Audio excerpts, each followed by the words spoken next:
For today, we're going to be doing two drawing exercises. We're going to do a value scale exercise where we're going to use cross-hatching, shading, and blending. And then we're going to use those value scales to kind of make a personal banner. You can have it say whatever you want.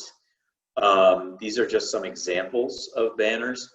Banners are kind of like the fundamental, one of the main traditional techniques of tattoo art. So I like to kind of start this off with some examples.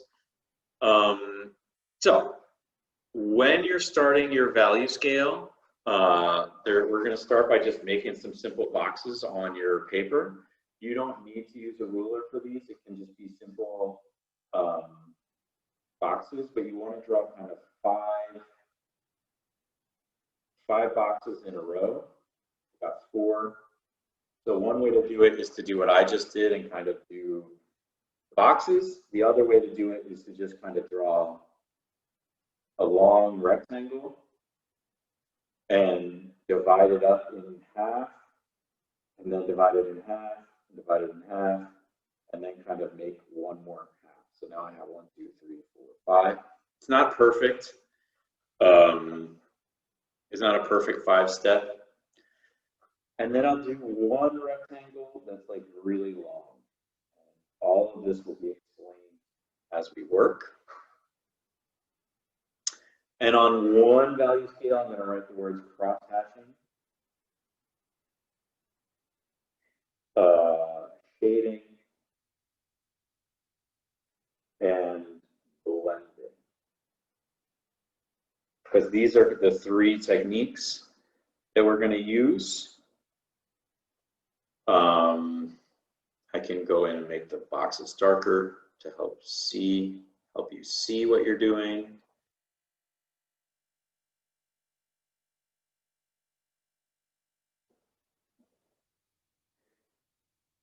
It's okay if they're not perfect. These are practice. So for cross-hatching, cross-hatching is a technique of creating light and dark values using just X's. So if I make these bigger, so it's literally just starting with no X's, with very few X's, and then gradually building them up. And the cross-hatching is a good way of shading if you are using ballpoint pen or any sort of marker that doesn't have the ability to use pressure.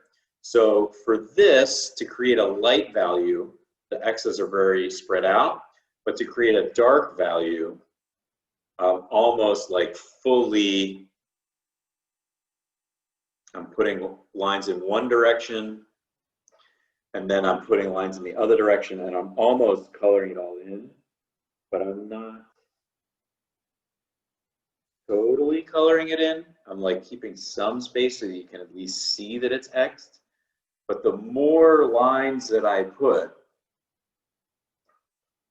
the darker it is.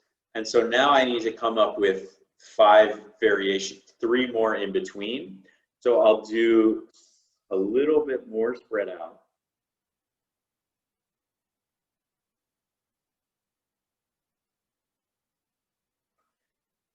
And kind of put a second pass. So you can start to see that this is just a little lighter than that, but it's still darker than this. So now I'll kind of do a little more spread out.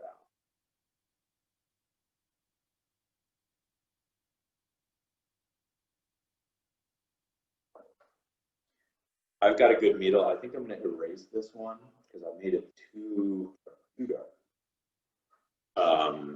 And it's gradually getting from super dark to a little dark to medium. So now I'm kind of going to spread it out even more. And now I'll just do kind of like just a few X's for light.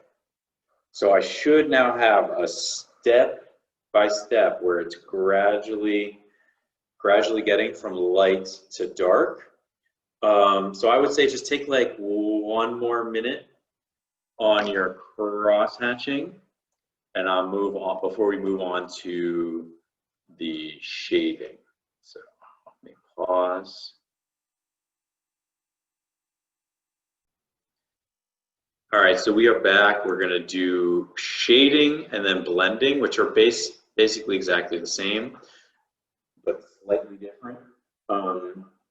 Shading and blending do wear down your pencil a lot, so you may need a sharpener if you don't already have one.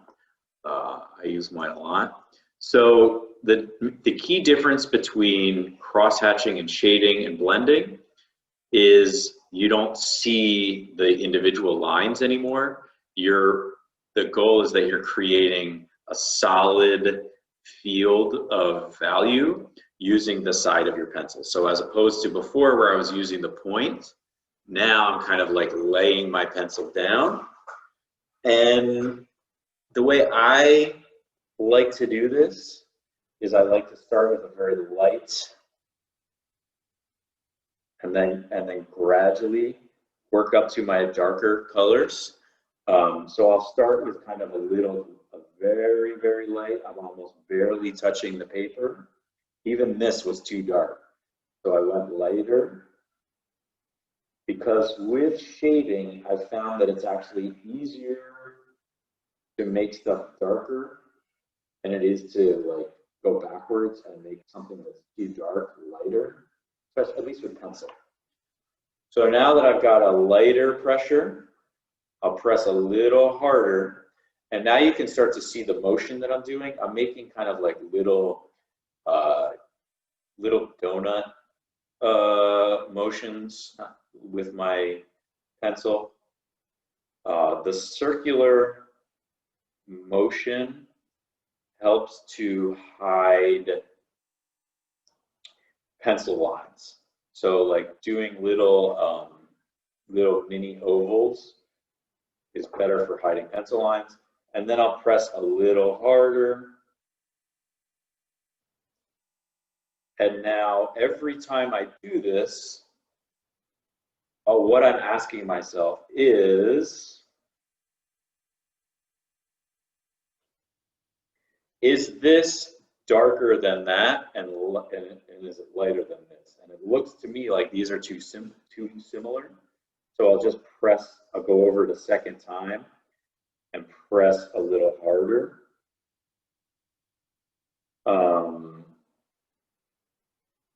But the one thing I'm seeing is I'm actually going to skip this one, and I'm going to go to 100%. And I'm going to press as hard as I can. This one, just be careful not to break your pencil when you're pressing as hard as you can. I'm a lefty, so I naturally want to hold my pencil like this. But shading, it's better to hold your pencil towards the back because you can lay your pencil down further.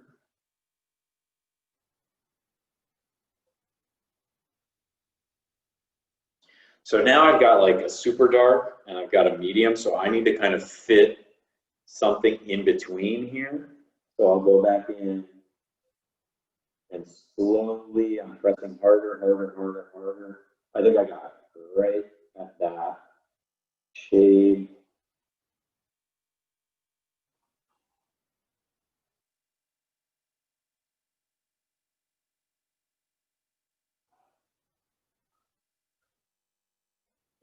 So I've found a kind of in between. So it goes one lighter, lighter, lighter, lightest.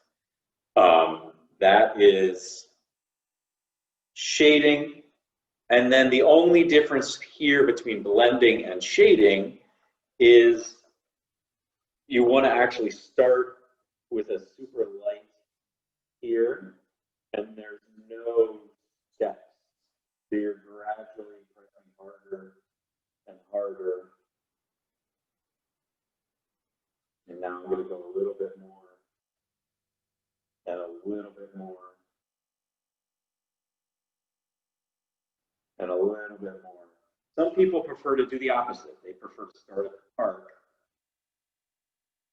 and gradually go backwards.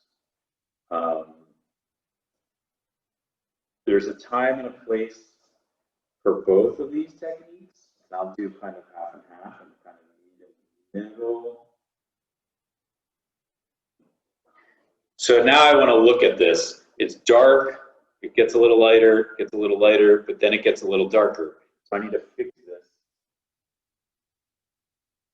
so that it's a little bit more even.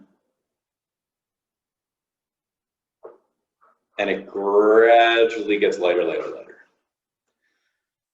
So those are the kind of 3 different types of value scales. We'll pause the recording and we'll take let's do 2 more minutes on that before I just show you the last piece of the puzzle.